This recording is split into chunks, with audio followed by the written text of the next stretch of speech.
statue of Confederate General Robert E. Lee stood at the U.S. Capitol in Washington, D.C. for over a century, representing the Commonwealth of Virginia. It was removed in 2020. In its place now, as of yesterday, a statue honoring Virginia native Barbara Rose Johns. At just 16 years old in 1951, Johns led a walkout and protest of the poor conditions at her segregated school in Farmville, helping lead to the Brown versus Board of Education decision that desegregated schools here in America. As CBS 6 photojournalist Chris Jenkins shows you, the statue honoring the young pioneer of change was unveiled during a ceremony yesterday. Today we are here to honor one of America's true trailblazers, a woman who embodied the essence of the American spirit in her fight for liberty and justice and equal treatment under the law, the indomitable Barbara Rose Johns. Thank you all for being part of this. I've had the privilege of doing a number of these statues and ceremonies. This is certainly one of the largest audiences we've had for any statue unveiling since I became speaker, so thank you.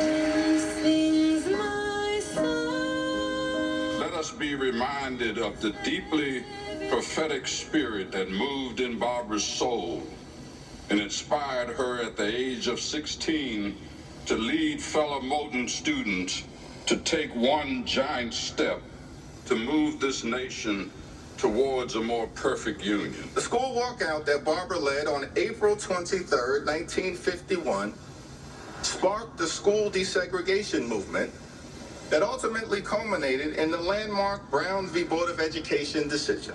That's Black history. That's American history. And today we celebrate that history by memorializing a true American hero. This statue, which we'll soon unveil in just a moment here, will stand proudly in the crypt of the United States Capitol, which is just below the rotunda, truly hallowed ground, and a distinction that is reserved only for America's original 13 colonies. We're truly grateful that this magnificent monument to her story, the sacrifices that her family and her community made, may continue to inspire and teach others that no matter what, you too can reach for the moon.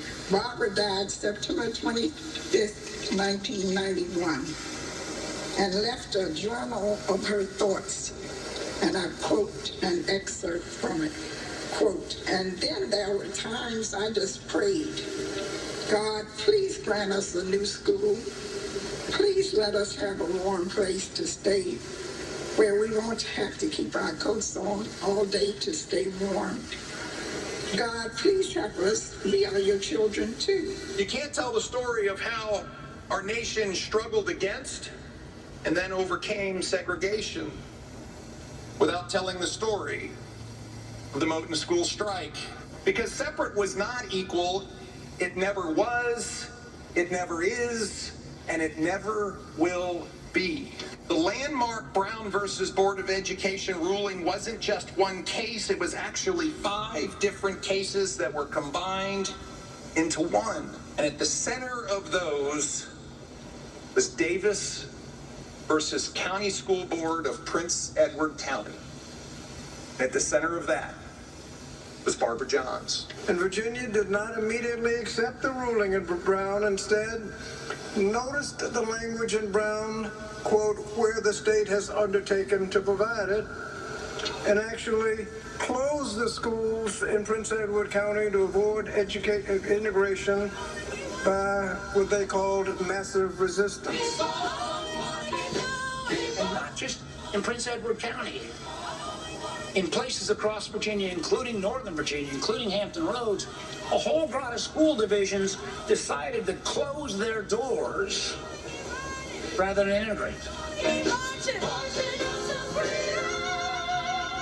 I can't think of a more fitting Virginia hero, but also a more fitting American hero than Barbara Rose Johns.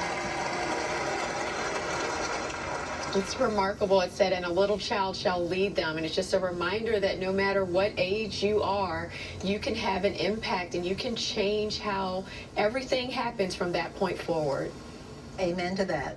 I echo everything you said, Janine. And Barbara Johns was such a moving force to her students, fellow students who followed her in that walkout. It's amazing, but it's still recent history. It's not that long ago that this happened. Yep, hard to believe that, right? I literally got chills as they, pulled that cloth down and she was standing there. And I saw it yesterday. So well done to photojournalist Chris Jenkins as well. That captured, it was amazing. Absolutely. Well, throughout this month, CBS